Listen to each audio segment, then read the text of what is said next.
कि आपको अल्टीमेटली चाहिए क्या? आपको चाहिए व्यूअरशिप। आपको चाहिए ज़्यादा से ज़्यादा लोगों तक क्रिकेट देखी जाए, पहुंचाई जाए।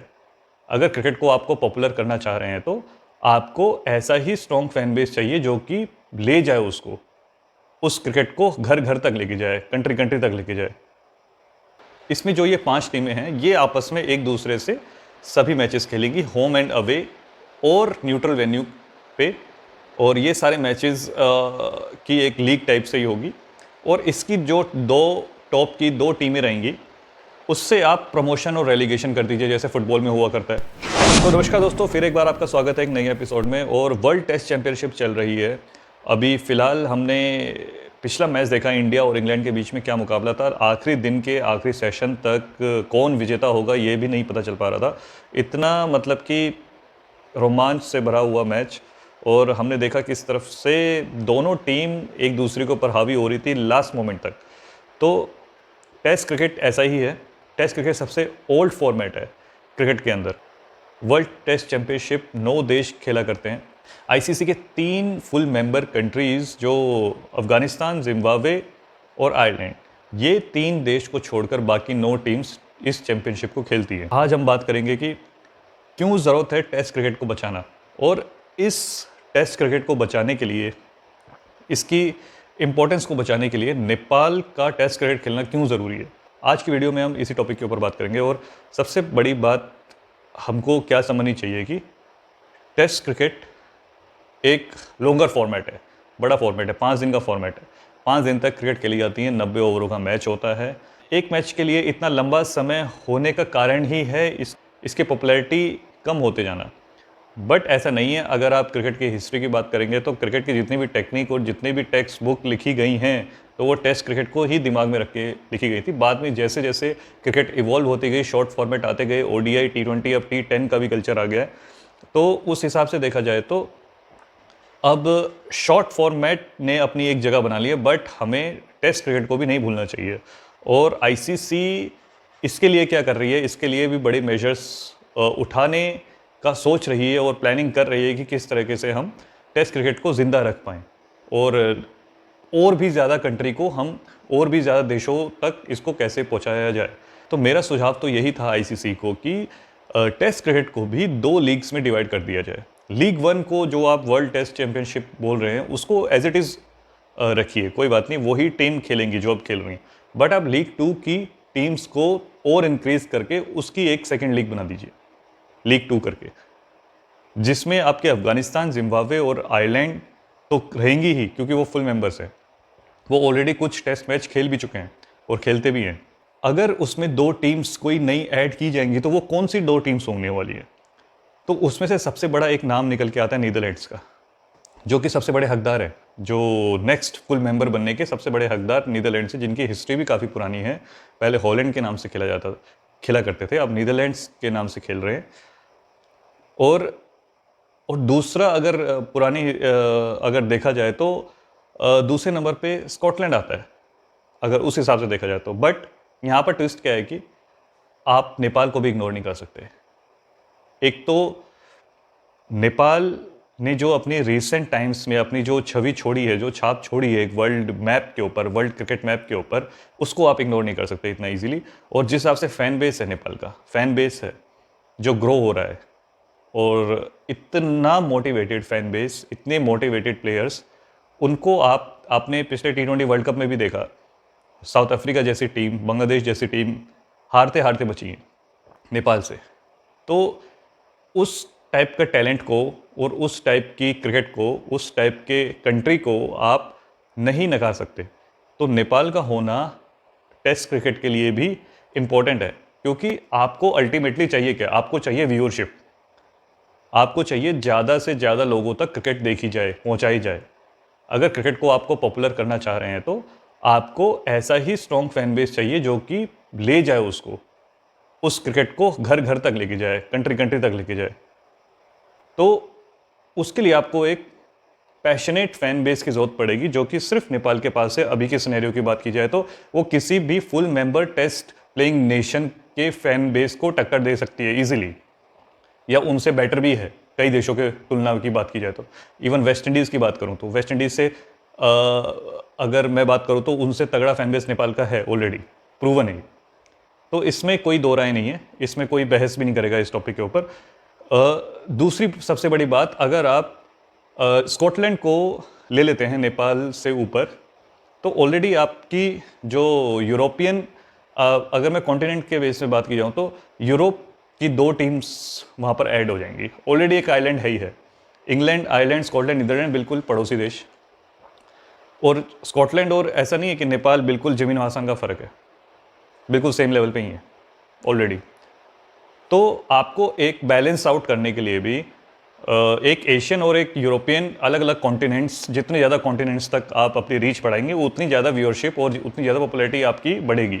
तो उसके बाद आईसीसी के पास एक टीम यूरोप से और एक टीम एशिया से ही चूज़ करने का, क्या बोलते हैं कि उनकी मजबूरी भी है, उनको चूज़ करना ही पड़ेगा नेपाल को।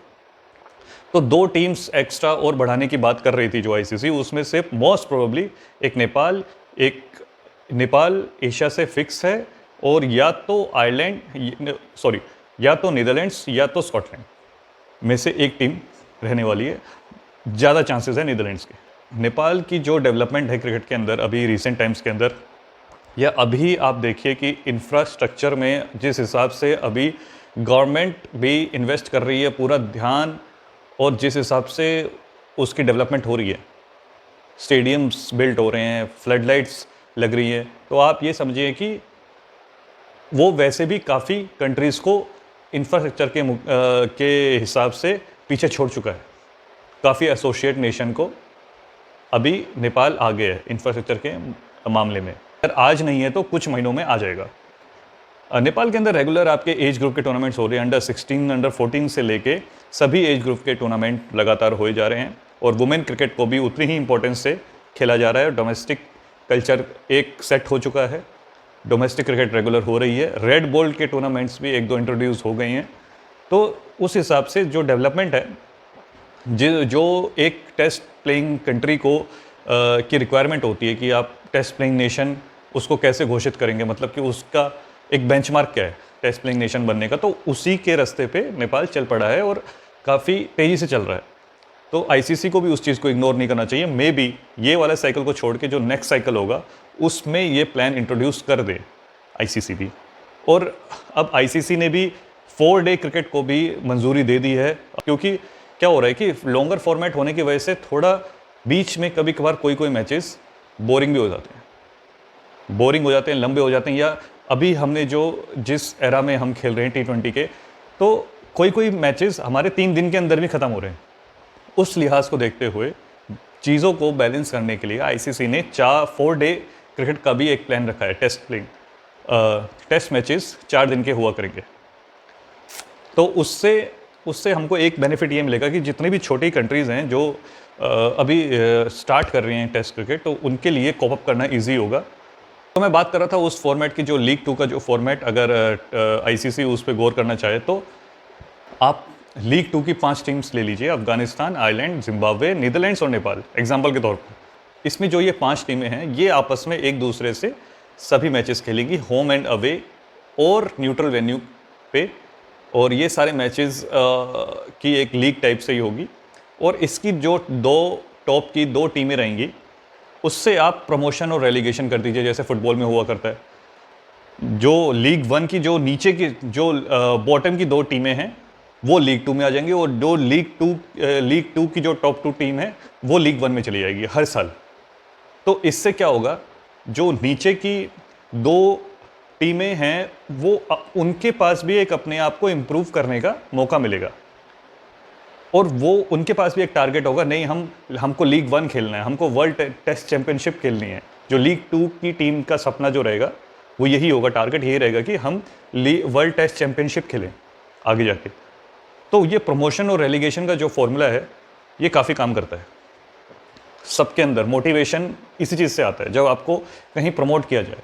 रिजल्ट आपको अगर कहीं प्रमोट नहीं कर रहा है तो फिर एक टाइम के बाद आके सैचुरेशन पॉइंट आ जाता है, और जिस हिसाब से जो टीम्स अपनी मेहनत करती हैं तो उनको जब एंड रिजल्ट उतना अच्छा नहीं मिलेगा, उसका जो हम फल अच्छा नहीं देंगे, कहने का मतलब उसका रिजल्ट अच्छा नहीं होगा, तो टूर्नामेंट जीतने के बाद उनको वो खुशी नहीं मिलेगी। उनको खुशी वही मिलेगी कि हम बड़ी टीम के साथ मैचेस खेलें। हमको वो चाहिए। तो इस हिसाब से प्रमोशन रेलीगेशन 2 टीम्स का एटलीस्ट होना चाहिए। जो लीग 1 की टीमें हैं उसकी बॉटम की 2 टीम और लीग 2 की टॉप की जो 2 टीम रहेंगी आफ्टर साइकिल, उनका इंटरचेंज हो जाए। तो इससे टेस्ट क्रिकेट के अंदर एक नई शक्ति आ जाएगी और एक नया फैन बेस जुड़ेगा, पॉपुलैरिटी और गेन हो जाएगी और टेस्ट क्रिकेट को भी लोग उतना ही पसंद करेंगे जैसे T20, T10 और बाकी और फॉर्मेट्स को करती है। तो दोस्तों, नेपाल का होना मैं इसलिए भी बोलता हूँ क्योंकि देखिए सब कॉन्टिनेंट से ही पूरी क्रिकेट चल रही है। आपकी टॉप 5 टीम्स सब कॉन्टिनेंट, इंडियन सब कॉन्टिनेंट के जो देश हैं 50% क्रिकेट वहीं खेली जा रही है पूरे वर्ल्ड की। इंडिया, श्रीलंका, बांग्लादेश, पाकिस्तान, अफगानिस्तान, 6 टीम हो गई। अब 5 टीम हो गई। अब आप नेपाल को भी जोड़ लेंगे तो ये 6 टीम हो जाती हैं, जो कि एक दूसरे से अपना बॉर्डर शेयर भी करती है और पड़ोसी देश है एक ही रीजन की। तो इतना कंसंट्रेटेड है क्रिकेट इधर। जिस हिसाब में नेपाल में टैलेंट है और जिस हिसाब से नेपाल का टैलेंट ग्रो हो रहा है, मेरे को लगता है कि ये जल्द ही टेस्ट प्लेइंग नेशन आपको खेलता हुआ दिखेगा। नेपाल रेड बॉल क्रिकेट किसी भी एसोसिएट नेशन या किसी भी एसोसिएट नेशन का अगर हम सपना पूछेंगे कि उनका ड्रीम क्या है, या तो वो वर्ल्ड कप खेलना होगा या टेस्ट प्लेइंग नेशन बनना होगा। आप इसके अलावा ज़्यादा ड्रीम नहीं देखते हैं एसोसिएट नेशन के अंदर, एसोसिएट क्रिकेट के अंदर। दोस्तों, आज की वीडियो के लिए बस इतना ही। और अगर आपके भी कोई मन में सवाल हैं तो आप ज़रूर कमेंट कीजिए और चैनल को सब्सक्राइब करना मत भूलिएगा। आगे ही ऐसे नए नए वीडियोस को लेके मैं दोबारा हाजिर होऊंगा। तब तक के लिए नमस्कार।